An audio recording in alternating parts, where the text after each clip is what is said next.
Well guys, welcome to another video here at The Last of Knives. Today we're checking out the Civivi Hooligan, specifically the Snakeskin Micarta variant. We'll go over some things you might need to know if you're thinking of getting this knife, like the specs and features. I'll also share a few thoughts I have on this knife at the end of the video, and we'll be trying out a new evaluating system by giving the knife my personal rating at the end of the video as well. So let's get right into it. There are a few different variants available for purchase. They have the dark earth colored handles, dark hazel, black G10 with a Damascus blade, and the Snakeskin Micarta scales I have with me today.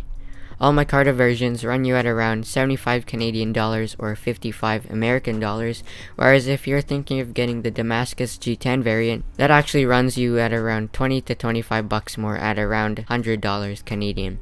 Also, I do have to say these sell pretty quick. I got these from the knife center, and the last time I checked, I believe these were sold out, but they will be back in stock soon.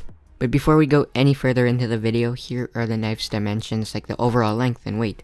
Overall length, you're looking at 7 inches. Weight is 3.244 ounces, according to my scale. I find this weight to be just fine, so there aren't any complaints on that.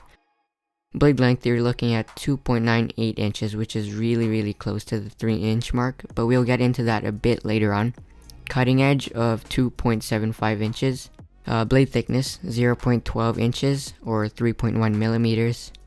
And now you're looking at a handle of 4.06 inches in total length, and handle thickness of 0.47 inches or 11.9 millimeters.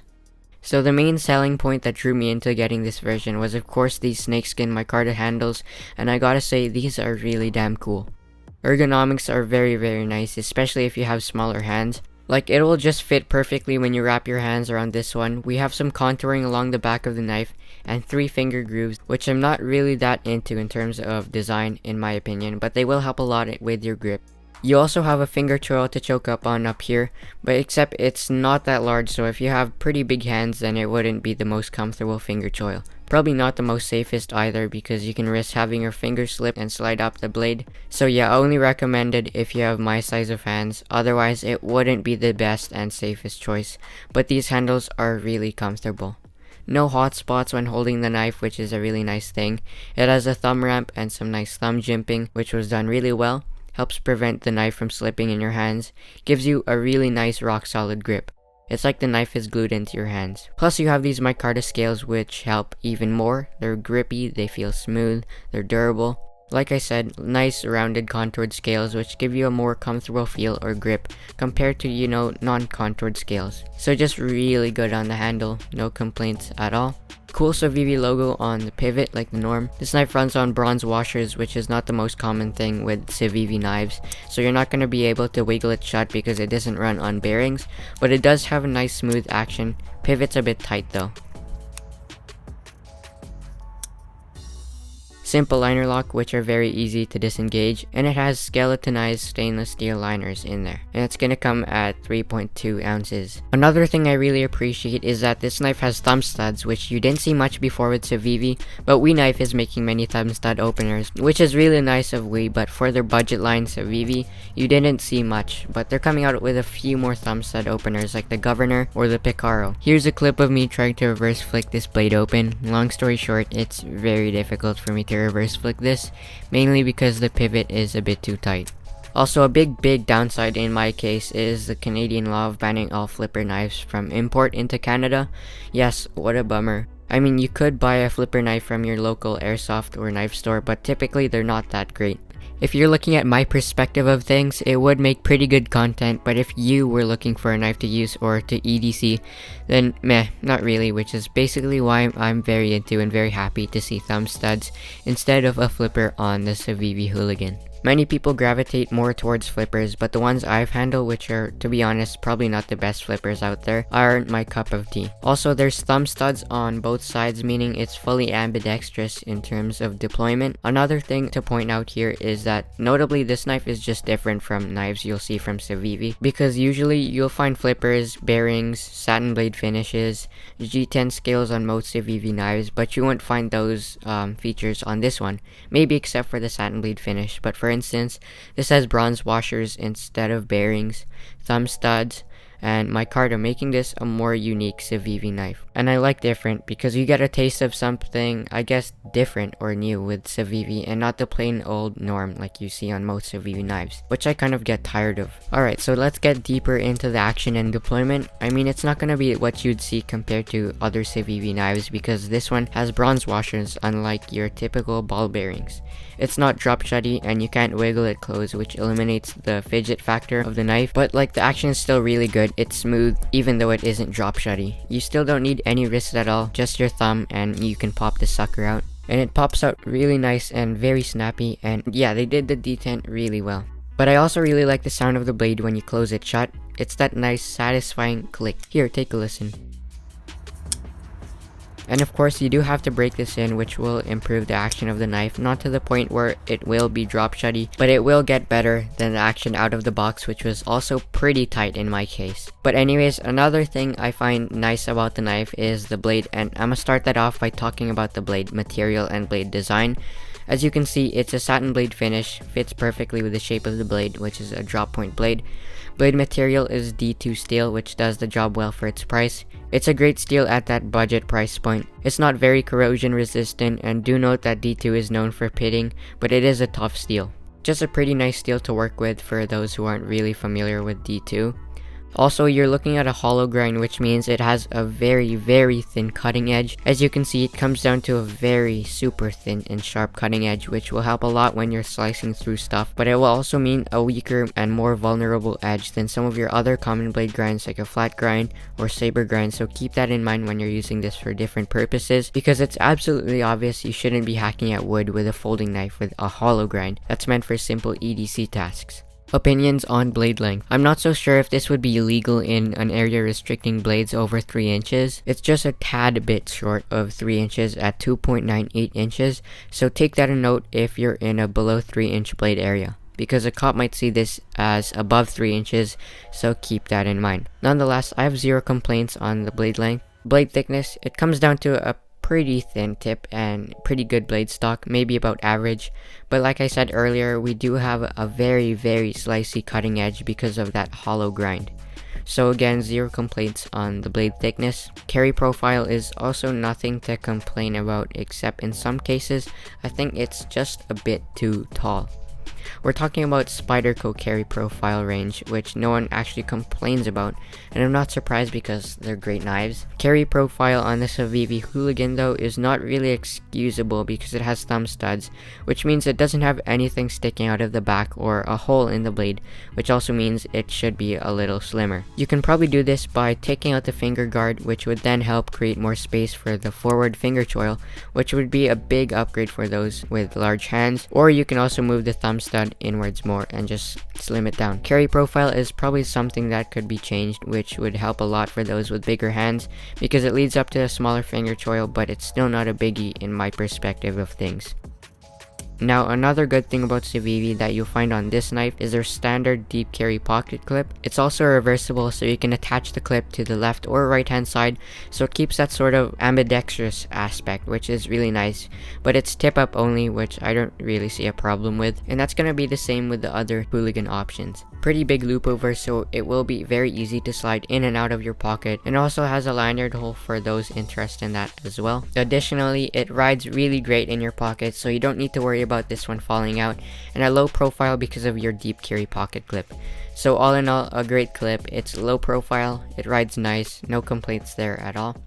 Next up is blade centering. As you can see, it's basically dead center, which is a very satisfying thing to see on your knives. I'm sure you can relate. So well, there is your Civivi Hooligan. I'm personally into it. I think for what you're getting, the fit and finish, the overall design, you have multiple options, great ergos, good steel, and quality you get out of this knife are really something great. Although there are many things about this knife that I admire, like the fit and finish, ergos, quality, etc. There are also some downsides that hitch a ride with those good ones as well. For instance, the finger guard. I mean, it does play a role by protecting your fingers from being sliced, but it also takes away a huge factor of getting a nice firm grip for those with large hands, which could also lead to a finger injury.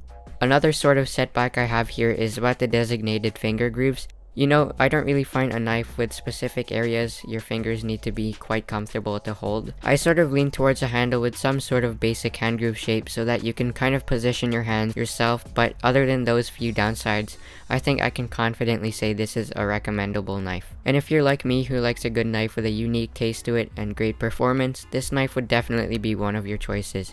Alright, so now moving on to the new evaluating system. First of all, how will this evaluating system work? So this TLOK rating will work by judging a knife or rating a knife on a scale of -100 to 100. Also, there are 10 separate categories or features of the knife. The 10 categories consist of features like ergonomics, blade, pocket rideability, user friendliness or practicality, fidget friendliness, fit and finish or quality, value, action, style, and dimensions. Those categories may also be judged from a scale of -10 through 10, -10 being the absolute worst and will change your whole perspective of the knife in a bad way, and 10 being absolutely amazing. Negative scores will subtract the total number of the score at the end as well. But anyways, let's give the TLOK rating a try. Starting off with the category ergonomics, obviously the least comfortable knives will get a 0 and the most will get a 10. But I think this deserves better because it gives me a very rock solid grip with some jimping and some grippy scales. So I'll give this a solid 8 in the ergonomics category. Next is the blade category, and it'll be rated based off of the factors of the blade like the blade material, blade toughness, corrosion resistance, performance, anything out of the box that is related and could affect the blade's rating. A 10 out of 10 blade would be a blade with great steel, great edge retention, good corrosion resistance, and ease of sharpening, etc. But the blades that have poor performance and are very difficult to sharpen will get a bold 0. The Civivi Hooligan has great steel for what you pay for. It's D2. Its ease of sharpening isn't the greatest, but the most obvious aspect of the blade is its slicing ability. So in this case, we'll give it a 6. The pocket rideability measures how well this knife will ride in your pocket. The knives that ride very deep with a very low profile, typically knives with wire clips, will earn a 10, but those that don't will get a 0. The Civivi Hooligan does have a deep carry pocket clip, does ride nice in the pocket, but the clip is pretty noticeable, so it gets a 7. Next up is the user friendliness or practicality, and this is rated for its ability of use. A knife that you can quickly take out of your pocket, or if you can hand it to someone who doesn't know much about knives and if they can use it with ease without any help, will get a 10. But knives that are merely for design and looks, or ones that are impossible for a knife newbie to use, will get a 0. But the Hooligan is very easy to use, very basic with its liner lock and thumb studs, meaning this will get a solid 9 for practicality. For the category fidget friendliness, which is pretty self-explanatory, basically can you use this knife to fidget all day in a room without any video games or TV? If so, it will get a 10. Or will you get bored of opening and closing this knife within a few seconds? If so, it'll get a 0. The sound of the knife opening and closing can also be measured with the fidget friendliness. The Civivi Hooligan isn't much of the best fidget knife, mostly meant for getting the job done, so it will get a 5. Fit and finish will be rated on how well the knife is constructed or the quality, basically the arrangement of symmetric parts. The Hooligan has great centering, no creases or cracks on the knife, so I'll give it a nice 8. Value is the category that is rated on the factor. Is this a really good deal? Do you get what you pay for? A knife that costs, let's just say $20, that has great steel like S90V, great performance, etc., which you will definitely never find. It will get a 10. But if you're paying $200 for a knife with cheap steel, bad quality, then it will get a negative something for sure. This knife though, I think earns a 6 because I have seen better at this price range or even cheaper. Next up is the action, which is yet again pretty self-explanatory. The action is measured by how smooth and the ease of opening and closing. Is it drop shutty? Can you wiggle it closed? The Civivi Hooligan isn't drop shutty because of the bronze washers, but it is really smooth, so I will give it a 6.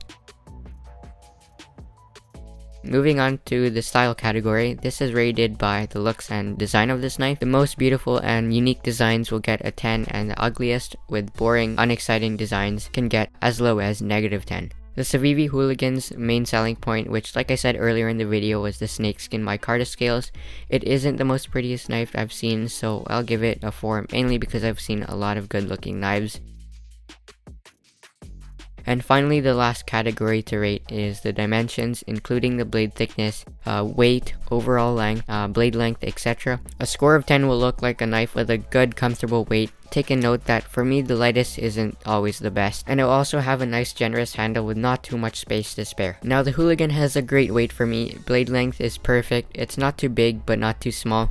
Handle length gives plenty of space, especially for my small hands, so I'll give it an 8. So adding the points up from all 10 categories together, we get the final score and total score of 67 out of 100. This first rating doesn't really mean anything. We don't know if it would be an average score, a bad or a good score, but the only way to find out is to compare other TLOK ratings, which you can find in the next video. Honestly, I think this would be a reasonable score for the Civivi Hooligan, especially for a knife that is at that $50 price point. Other than that, I know this video is a bit longer than usual because I had to introduce and explain how the TLOK rating works, so thank you so much for sticking around. Let me know what you think about the knife. Does it fit your EDC rotation? Do you think it's worth the price you pay for? And also let me know what you think about the new rating system. Do you think it would be a fair system to rate other knives in the future? Please let me know if you have any feedback or just anything to say. Maybe it can be how great the knife is, how bad it is. If you enjoyed this video, please consider hitting the like button and subscribing, or hit the dislike button and unsub if you didn't, which helps me either way because I would know if I have to switch things up or not. But thank you so much for watching. Merry Christmas, and I'm out.